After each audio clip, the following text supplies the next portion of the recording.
pedimos que guardem suas bagagens com os compartimentos superiores ou abaixo da poltrona à sua frente.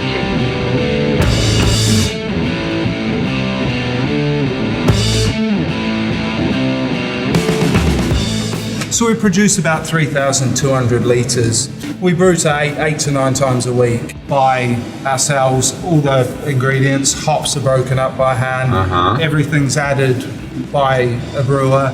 It's the best way to control your raw ingredients as well, because you're always smelling them. You've always basically like cooking really. You take your base malt, and from there you can add, back in what colours, whether you want a bit more body to the beer, maybe add some oats in there.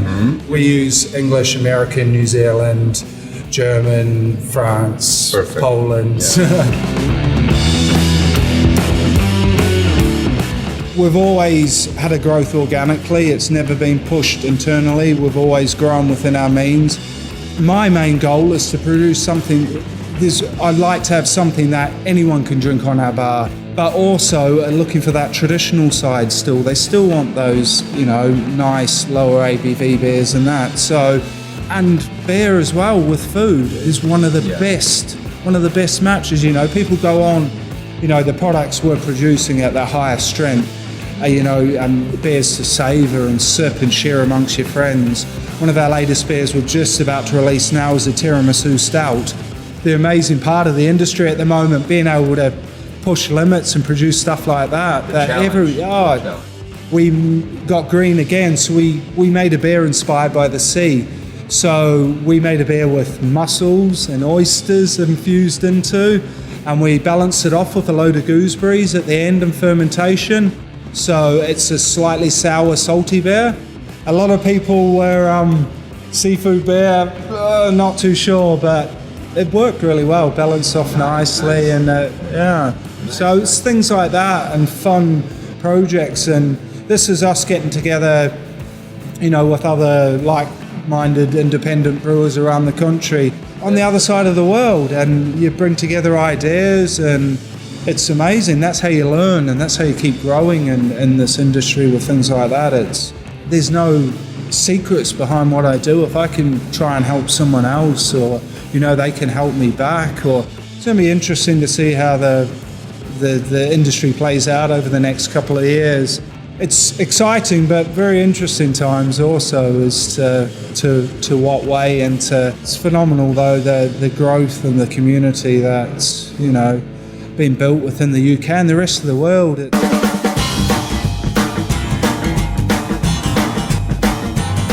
I think it's just we're adding flavour. We're getting the maximum flavour out of the ingredients that we use. And if those ingredients are expensive, then that's how it is. People will appreciate flavour. I think that's what craft is. Craft is a really overused word, and nobody's really sure what that actually means. But for me, who's made something with his hands, a human element to it, it is handcrafted, and you see the people that are behind it. It's important for small businesses like ours to have a good, solid business behind it, because the best beers in the world will stay on the bottom shelf, gaining dust, if there's not a proper marketing strategy behind actually pushing them out there.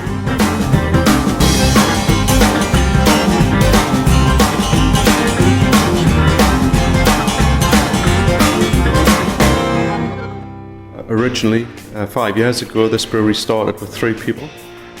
Myself, my wife, and another guy. I've been brewing beer since 82, 83.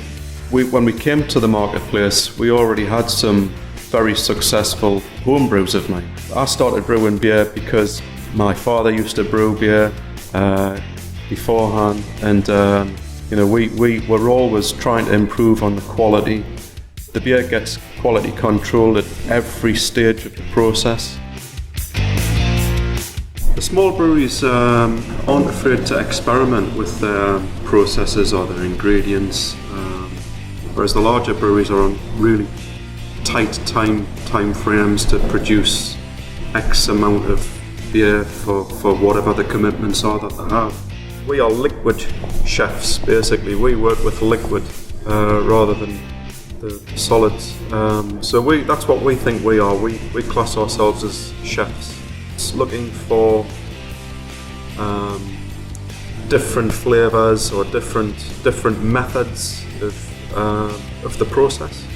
But a successful beer has to be still well balanced, barrel aged. Well, it's really Simon's Brewery here at the farm. Yeah. The greens, because it's spent barley after the brewing process, there's still quite a bit of nutrition in, so we then feed it to our cows here. Oh, that's... So it only literally pops in there around the corner and twice a day fed to our cows. So it's still some good use out of it rather than letting.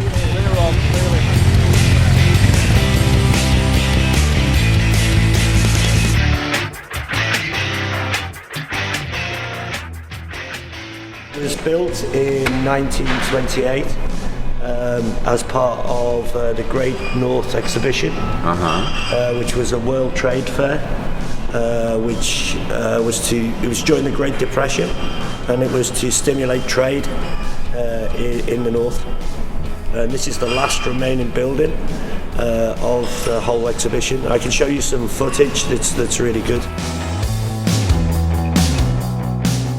So Wylam was founded in 2000 in the village of Wylam, which is in Northumberland, just up the road.